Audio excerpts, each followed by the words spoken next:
Hi, Jeffrey Cranor here. Hey, this is our Season 1 finale of Within the Wires. I'm gonna miss you guys. I hope you have enjoyed this first year of our show as much as Janina and Mary and I have enjoyed creating it. Which brings me to this. We have some fun new plans for Season 2, and we're starting working on it this coming month. And it's going to cost some money to produce, musical and recording equipment, paying actors and musicians and technicians, and if you liked this first season and want to support a second season, go to wtnthewires.com and click on Donate. Really, any amount helps. It's a one-time donation. $5, $10, $11 grillion. That's actually only like $18 US, so it's not as steep as it sounds. Just go to wtnthewires.com and click Donate. This isn't a membership or recurring donation, just a one-time gift. There are no benefits other than a good feeling and a happy email from us thanking you. No, wait, scratch that. I lied. There is one benefit. For anyone who donates a one-time gift of $50 or more, we will send you a bonus prologue episode for Season 2 before we launch the new season. This will basically be episode 0 of Season 2, exclusively for you. It will not be posted on our podcast feed, only for one-time donors of $50 or more. So if you want to give $50, $100, $2, $20, it all goes to help me, Mary, and Janina make this weird little show.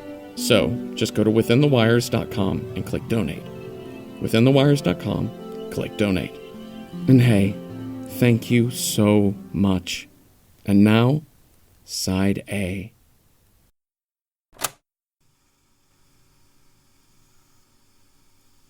If you're listening to this, are you listening to this? I wish I knew if you were listening to this. For the purposes of this tape, for the purposes of this, I hope, final tape, I am going to assume you are listening to it.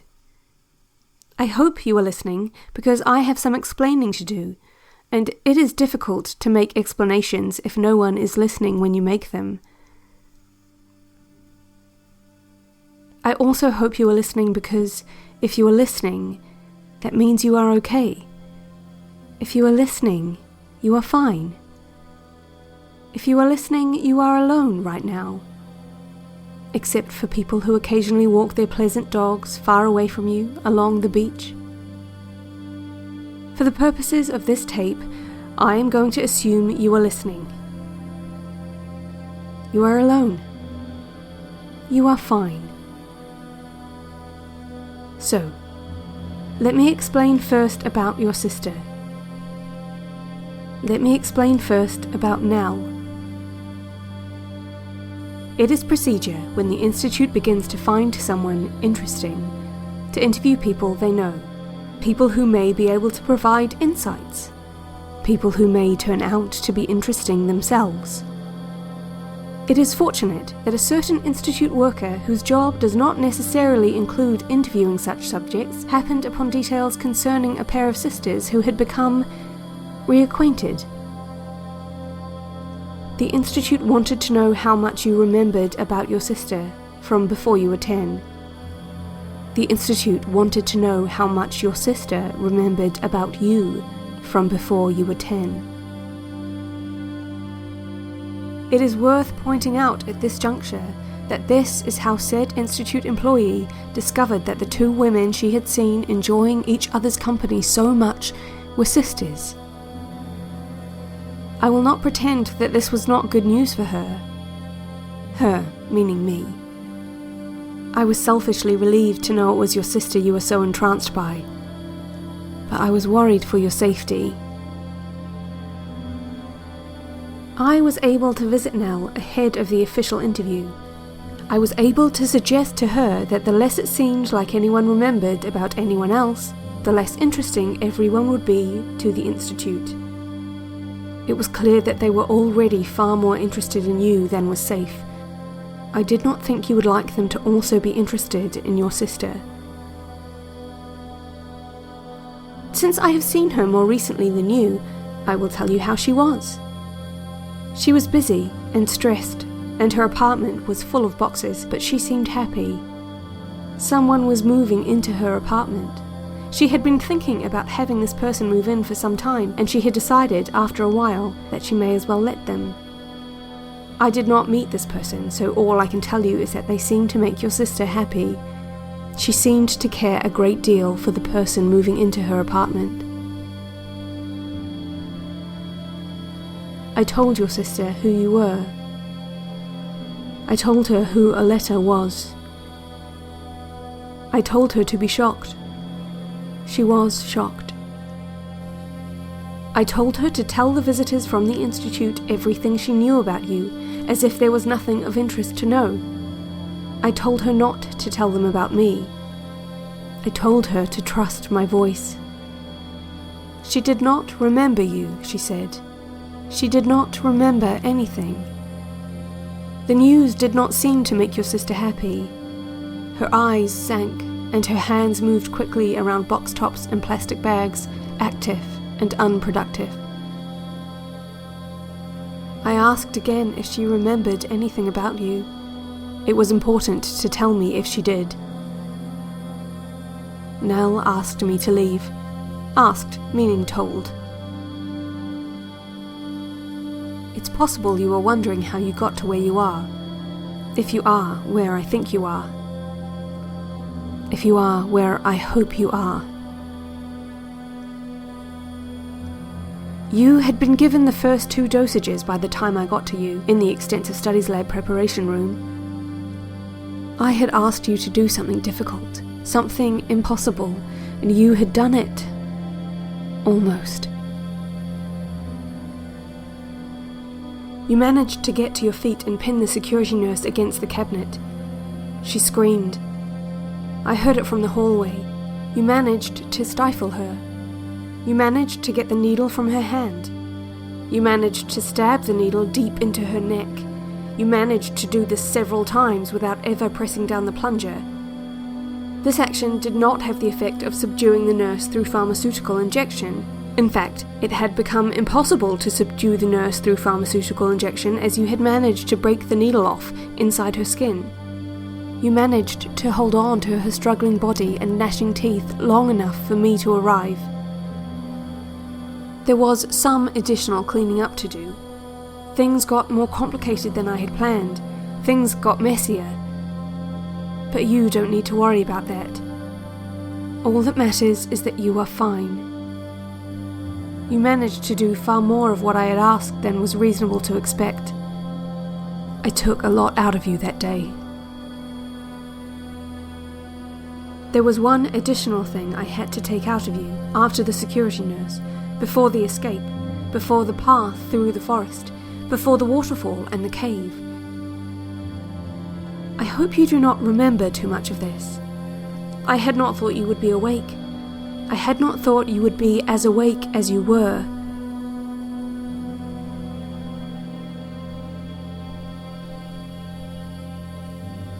I had to hurt you. I had to take from you what the Institute had given. I had to take the Institute's tracker out of you, or you would never be free. You have to be free. Using a sterilized scalpel, some gauze, some meaning lots of, a suture kit and alcohol, I reopened your Y-shaped scar. I took the black box with its stubby antenna and red light from the cave that floats in the space to the left of your stomach. I am not a doctor. I did the best I could with the stitches in such a short amount of time. I had so little time. You shouted when I cut the skin, when I pulled out the device, when I sewed you back up. But you did not respond when I tried talking to you. You seemed asleep even as you screamed. In this cottage, if you are listening to this, you must be in the cottage because that is where I had this tape delivered. You probably have noticed that no one has shown up at your door. No cameras monitor you. No telephones or security personnel. No one has accosted you in the street. No one has walked behind you for a suspiciously long time at a suspiciously consistent distance. There are no people standing in your periphery with sunglasses, cigarettes, or unpleasant dogs. No one has followed you. If you had a tracking device installed in your stomach, someone would have followed you. If I had left it there, you would not be safe. I had to do it. I'm so sorry. I wish I hadn't. I can't stop thinking about it. Your skin was already red and inflamed. You had already been so hurt. I did not want to hurt you again. I know I have risked further infection. There is no point in talking about that particular point of that particular evening. I am sorry I hurt you. I am glad I ensured you were not followed. I trust you were getting rest and consuming the antibiotics I had left for you on the counter next to the bath. I am sorry that the last time I saw you, you were weak and in pain, lying on the floor of a cave. It was not an ideal goodbye. It is not the way I wanted to take you away from the Institute. I had pictured us travelling together, slowly, gently, seeing beautiful places. Maybe we would have taken trains towards the south, taken a plane across oceans, walked paths in South America, found a yacht with just enough room for two, and sailed around the Pacific. Sailed until we got to a certain beach, near a certain town, with a certain cottage. Instead, I waited in the cave with you to make sure you were okay when you left, when someone came to take you. I couldn't come with you. I have cleaning up to do. I couldn't come with you, but I had made arrangements. Arrangements meaning pleading and explaining and convincing. I had made arrangements with someone I could trust. I had asked someone to trust my voice. I had asked to have you driven to the city, to have you taken to the harbour, to have you put on a boat that would take you where I wanted to take you myself. Your transport was not glamorous. Glamorous transportation would only call attention to you. So, instead, you were put on a makeshift bed in the back of a small truck surrounded by innocuous sacks of potatoes. You were put on a cargo ship. You sailed away from me and I could not watch you go.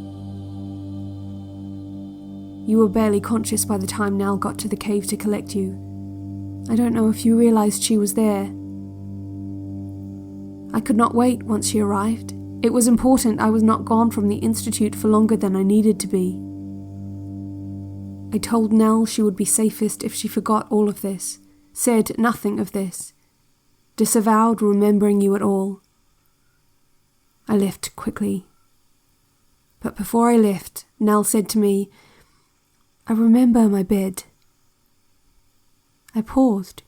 I did not want to pause long, as there was much to do to save myself. Nell said, "Aletta never liked to sleep alone. She always snuck into my room at night. She always slept in my bed." I just now remembered that.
I am not with you yet.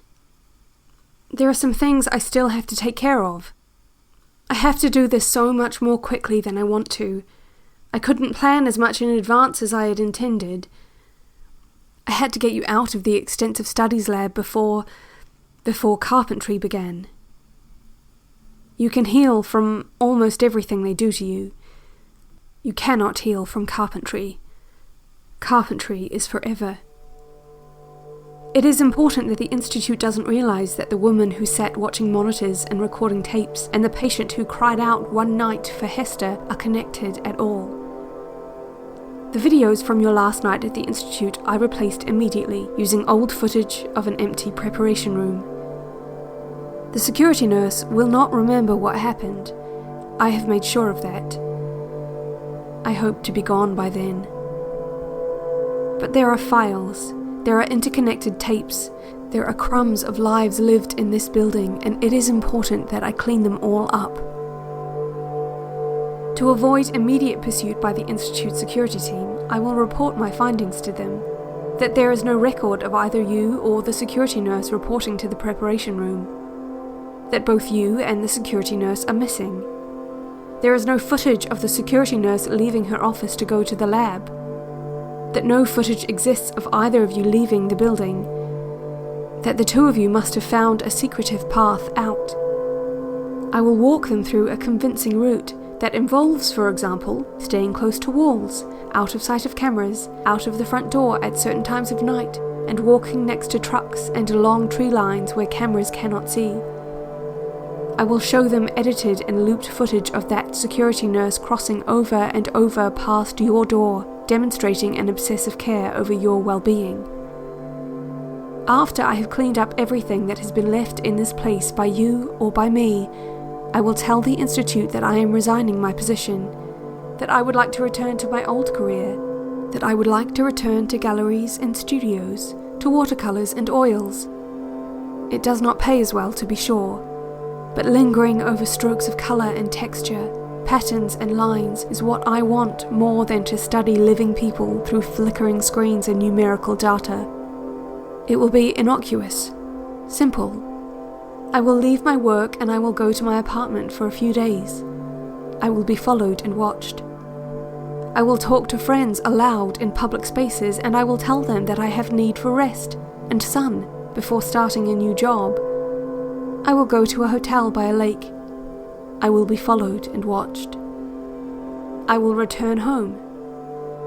I will send out resumes. They will be poor, as I do not really want a job here. I will be followed and watched less. I will continue my life, and I will be followed less and watched less. I will live in constant fear that they will find some unedited footage that will show what I have done. Until one day, I will not see any people with sunglasses and cigarettes standing with unpleasant dogs, and then I will leave my apartment and I will disappear. I don't know how long all of this will take. It may take a long time for me to get to our cottage on the sea. It may take months. I don't know. I hope no one is already suspicious. I have taken plans to be unobtrusive. I have slipped into offices and along corridors. I have made no friends here, only acquaintances. I have expressed no opinions. I have faded into the background. Once I have cleaned all the footage of all the rooms and corridors I have been in, once I have replaced certain key tapes with generic footage, old footage that could come from any day, any normal day when nothing really happened, and once I have destroyed every cassette I have created, and once I have made sure that any details about me the Institute has on file are inaccurate, then I will be able to leave. I will not use standard means to travel. I will hitchhike. I will meander. I will not travel with traceable records.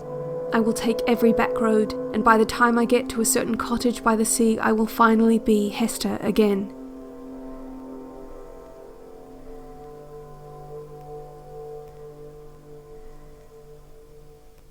I cannot stop thinking of you in the cottage by the sea.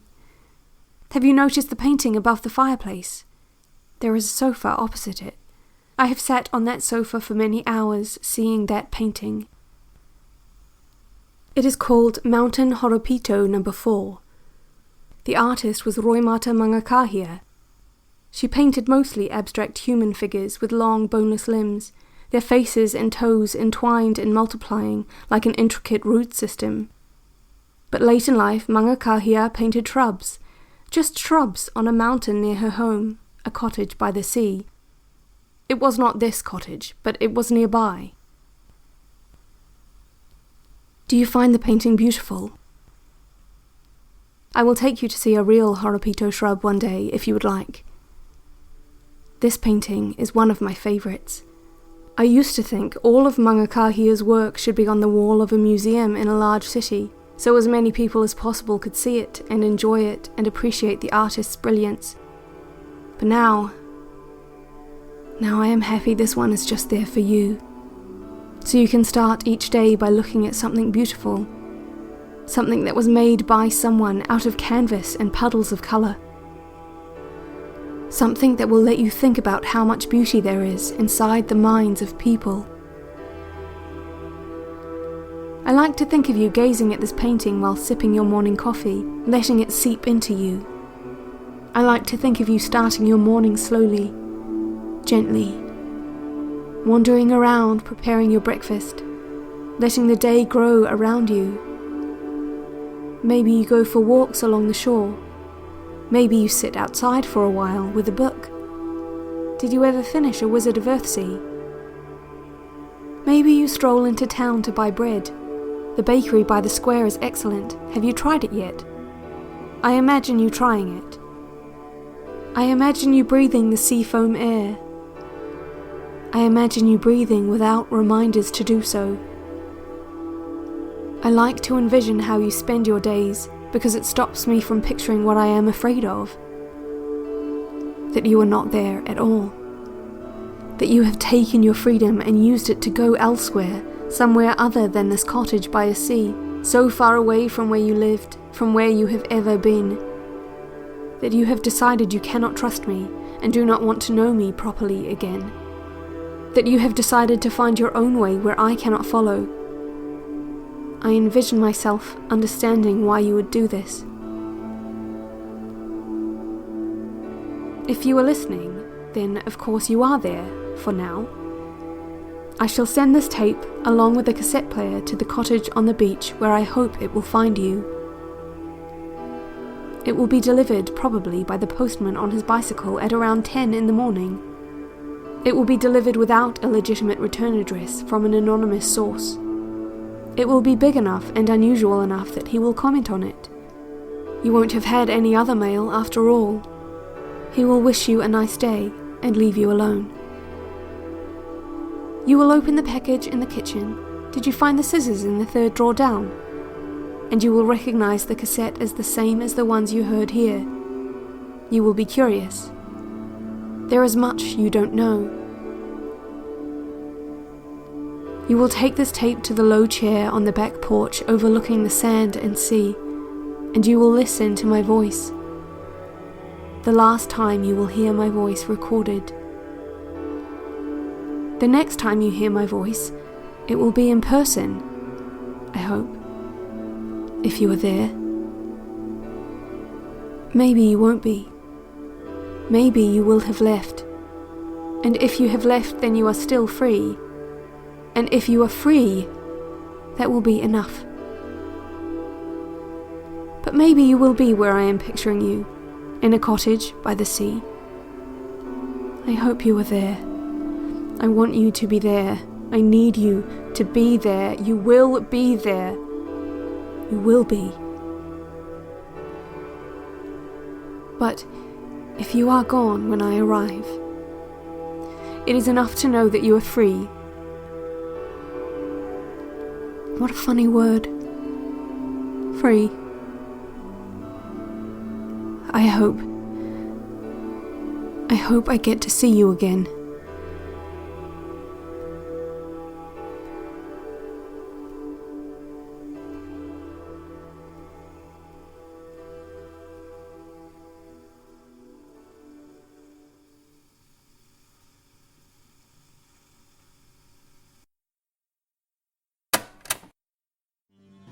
Within the Wires is written by Jeffrey Cranor and Janina Matthewson and performed by Janina Matthewson with original music by Mary Epworth. Find more of Mary's music at maryepworth.com. Once again, thank you to you, lovely listener, for listening to and talking about Within the Wires. We had no idea how people would react to this weird little show, and the response has been warm and caring and so good. And as I said at the start of the episode, if you like Season 1 and want to make Season 2 happen in 2017, please make a one-time donation at withinthewires.com and click on Donate. Any amount helps, and for donors of $50 or more, we will send you the exclusive prologue episode of Season 2 before the season premiere reaches the public. Within the Wires is a production of Night Vale Presents. Check out our other podcasts, Welcome to Night Vale, Alice Isn't Dead, and the brand new Orbiting Human Circus of the Air. All are available on iTunes or wherever it is you get your podcasts. Okay. Our time is done. It's you time now. Time to draw a bath, play some music, and light an aromatic candle. Today's scented candle is unsuccessful dog training. Today's relaxing music is a moving van backing up. Today's bath is filled with advertising executives. This has been a production of Night Vale Presents. Find out more about us and our shows at nightvalepresents.com.